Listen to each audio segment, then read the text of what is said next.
Assalamualaikum warahmatullahi wabarakatuh.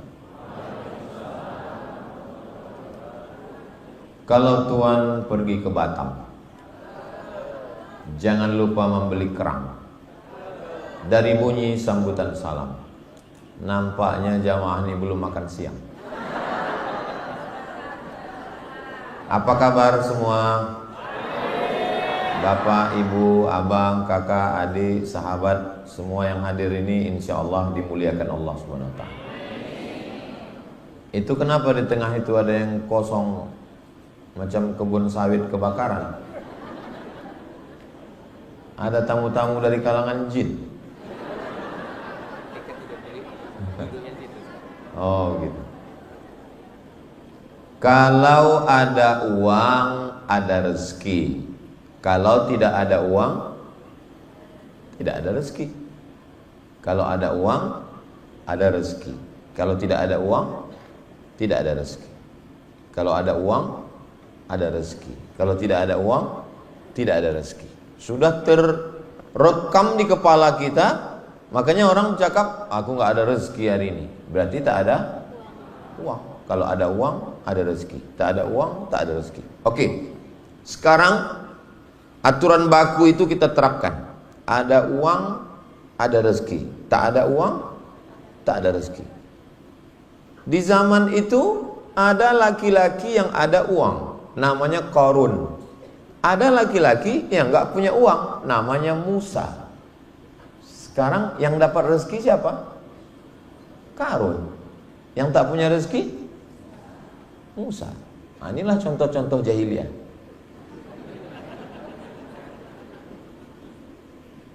Mindset, main otak, settingan otak kita memang udah dirusak.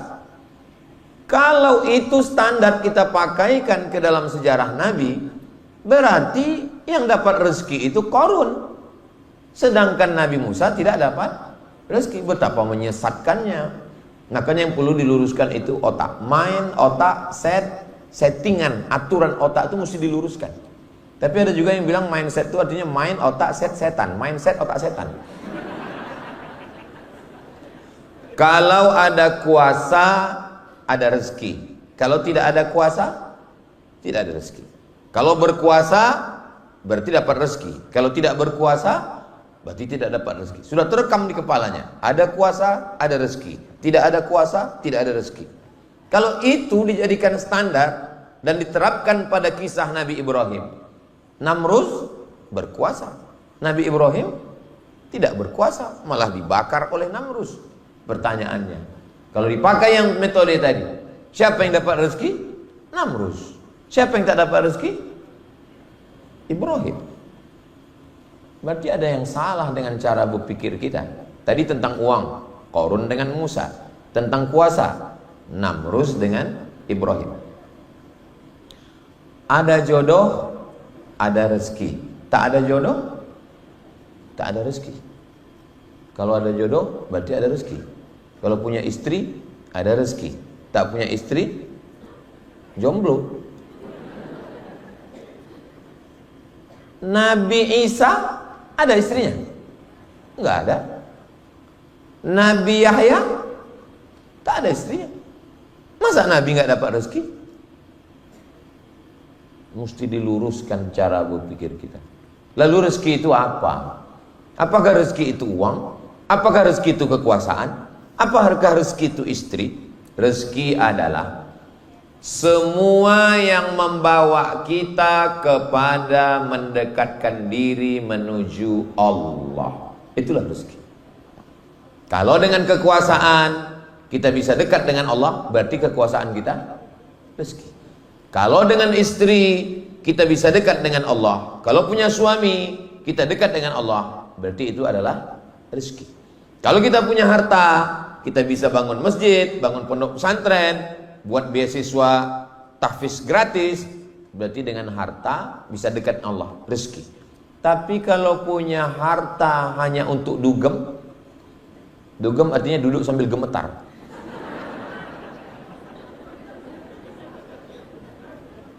Kalau dengan punya pasangan hanya sekedar untuk mabuk bareng, itu bini kau. Iya. Di mana kalian jumpa? Kami sama-sama sakau kemarin. Itu bukan rezeki. Itu apa namanya? Istidraj. Tolong luruskan cara berpikir. Makanya tadi saya tanya, sudah makan siang atau belum? Karena ini tema agak berat sedikit. Kira-kira yang saya sampaikan bisa dipahami? Oke, kalau gitu kita ulang sekali lagi.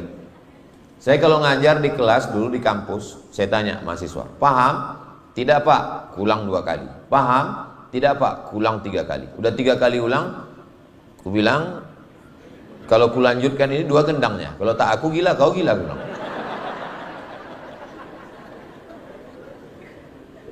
Rezeki, jodoh, anak, jabatan, harta belum tentu sebagai rezeki. Dia bisa jadi istidraj. Fir'aun punya kekuasaan, Namrus punya kekuasaan, Karun punya harta, tapi tidak sebagai rezeki. Dia hanya sebagai azab. Semakin banyak, semakin hebat, dia hanyalah sebagai azab. Lalu yang disebut dengan rezeki itu apa? Semua yang mendekatkan kita kepada Allah, maka itu disebut sebagai rezeki. Kira-kira udah jelas? Jamaah ini antara paham dengan takut ini kedengar. Oke, kalau begitu berapa macam rezeki itu Pak Ustadz? Rezeki ada 7. Yang bisa nyatat, catat. Yang tak bisa, tak usah paksakan. Kenapa? Karena ini bisa ditonton ulang di channel Ustadz Abdul Somad Official. Subscribe, like, share, and comment. Abang host, katanya saya dikasih waktu 40 menit. Jadi nanti habis 40 menit saya serahkan, baru kita lanjutkan dengan dialog. Dan yang 5 pertanyaan tadi saya tulis, nanti saya jawab satu-satu, insya Allah. Ingatkan saya lagi. Rezeki yang pertama adalah waktu. Itulah rezeki yang pertama. Kenapa rezeki yang pertama itu waktu? Karena ketika bertemu ruh dengan jasad, dan disitulah kita punya waktu. Kalau orang kampung kita menyebutnya, kalau kampung kami, time is money. Waktu adalah uang. Makanya pertama pertanyaan nanti waktu kita mati, yang pertama ditanya adalah an umrihi fima afna, umur kemana saja kau habiskan. Maka yang pertama nikmat adalah waktu. Apakah waktu kita sekarang jam 3 kurang 15 ini rezeki? Ya, karena dengan waktu yang ada ini sekarang kita beramal soleh. Tapi orang yang menyia-nyiakan waktunya, duduk ngobrol dengan kawan menceritakan artis Yanu sudah cerai, artis Yanu tak jadi, artis Yanu sako, artis Yanu mabuk, artis Yanu. Itu bukan rezeki, itu laknat itu. Ribah itu. Apa macam mesin BSA Aceh, BSA Siantar, motor moge besar yang tak selesai. Maka nikmat yang pertama adalah waktu. Kita bersyukur sampai siang ini kita masih dikasih waktu. Apakah sampai besok pagi kita masih dapat waktu? Waktu itu bahasa Arabnya ajal. Likulli ummatin ajal. Setiap orang punya waktu. Idza jaa ajaluhum, kalau waktunya tiba, la yastakhiruna sa'atan wa la yastaqdimun. Tak bisa dimajukan, tak bisa dimundurkan. Makanya ketika orang sudah meninggal disebut, kenapa dia meninggal? Sudah sampai ajalnya. Ajal artinya waktu. Waktu tak bisa ditambah. Abdul Somad ditakdirkan meninggal tahun kira-kira 150 tahun lagi lah. Saya tidak pernah minta umur saya panjang-panjang kali. Karena saya tengok orang sekarang, asal lewat 40, 50, asal jumpa mulai bertanya, apa sakit kau? Aku diabetes mellitus. Kau? Aku jantung koroner. Kau? Asam urat. Kau? Asam lambung. Kau? Asam pedas. Makin bertambah umur, makin kecil suara. Mulai 60, 70 makin kecil suara. Kau pakai pempes apa? Ustadz nih kayaknya nyindir-nyindir aku nih. Kunci dengar ceramah Ustaz Somad, kuncinya satu, jangan tersinggung. Ada beberapa jamaah tersinggung, pulang, meninggal.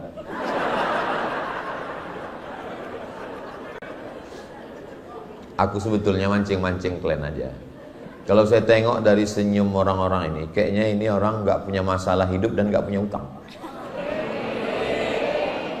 Dari mana Ustaz tahu? Senyumnya itu cerah, merekah, lepas. Orang kalau banyak masalah nggak bisa senyum melepas ini. Kita setengah mampus kita mancingnya, capek kita mancingnya, paling kita hanya sedikit. Kalau ini memang betul-betul tak punya masalah hidup dan tak punya hutang piutang. Mudah-mudahan yang ada masih ada utang dilunaskan Allah Ta'ala. Wah, banyak juga orang yang hutang. Bersyukur kita sama Allah, kita masih dikasih waktu, dan waktu hari ini sebagai rezeki apa sebagai laknat? Sebagai rezeki ini sekarang. Abdul Somad, kau kukasih waktu tadi pagi kemana?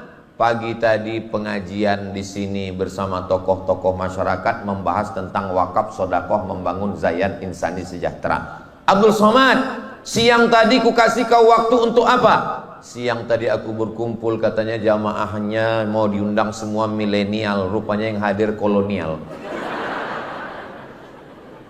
Ustaz Somad, nanti kita buat acara lebih 1000 orang, anak muda semua, katanya. Pas ku tengok tua-tua orang. Aku bilang sama penitia, itu banyak orang tua. Aku tengok, itu bukan orang tua Ustaz, itu adalah anak muda yang terjebak di tubuh yang tua. Ini semua yang hadir ini anak-anak muda. Alah, dibilang anak muda nggak mau tepuk tangan. Semua yang hadir ini adalah anak-anak muda karena semangatnya muda. Allahu Akbar. Orang tua memang gitu bunyi takbirnya. Nah, betapa banyak orang kalau sudah sampai masanya tak ada lagi waktu. Kapan itu? Di ruang ICU. Apa pula kalian bilang ICU? Memang ICU tulisannya di situ. Siapa yang bilang itu ICU bohong? ICU tulisannya. Bohong. Kenapa ditulis di situ ICU? Karena memang ruangan itu hanya bisa dilihat dari luar, dari dalam keluar tak bisa. Judulnya kalau bahasa kampung kita, ICU you don't see me. Aku ison delok sampean, sampean ora ison delok aku. Saudaraku yang dimuliakan Allah Subhanahu wa taala, bersyukur kita masih punya waktu. Waktu saya untuk Medan Sumatera Utara 1 tahun 4 hari. Saya datang ke Sumatera Utara ini hanya 4 hari. Datang hari Jumat, hari ini hari Sabtu, besok hari Ahad, hari Senin saya pulang. Saya di Sumatera Utara ini cuma 3 malam. Malam Sabtu, malam Ahad, malam Senin. Habis itu saya pulang ke Riau. Nanti hari Jumat keluar lagi ke Kalimantan. Nanti keluar lagi. Selama masih ada waktu, jangan pernah kosong untuk kebaikan. Fa idza faragta fansab wa ila rabbika farghab.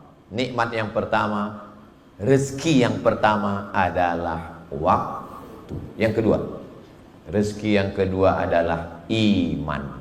La ilaha illallah Muhammadur Rasulullah sallallahu alaihi wasallam.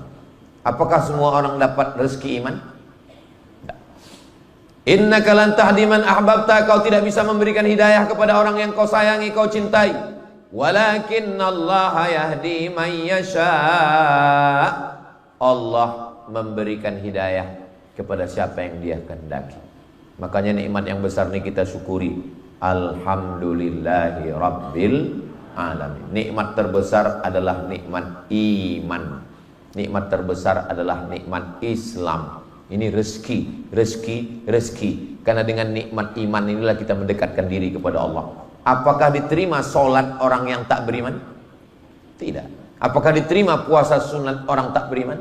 Tidak. Syarat solat, Muslim baligh berakal. Syarat puasa, Muslim baligh berakal. Maka rezeki yang kedua adalah iman.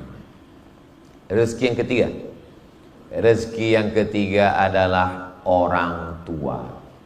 ayah, ibu. Bagi yang hidup ayahnya, hidup emaknya, pulang dari sini, peluk mereka, cium dia, bawakan makanan kesukaannya. Apa suka dia? Sate Padang. Apa suka dia? Sate Madura.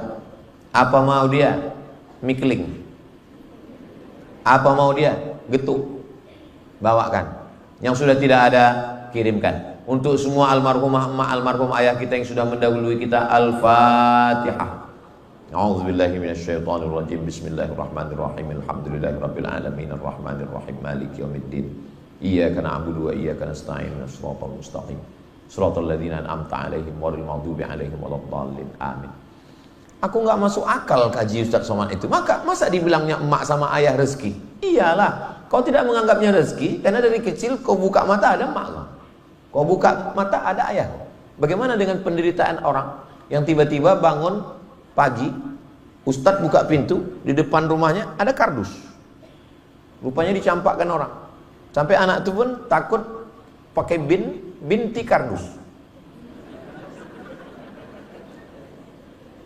Dari sejak lahir tak kenal emak, tak kenal ayah. Padahal ada emak ayahnya, tapi dicampakkan. Kita masih sempat dapat belayan kasih sayang ibu dan ayah. Oh, bersyukur nikmat. Cuman kadang kita tidak mensyukuri nikmat ketika dia masih ada.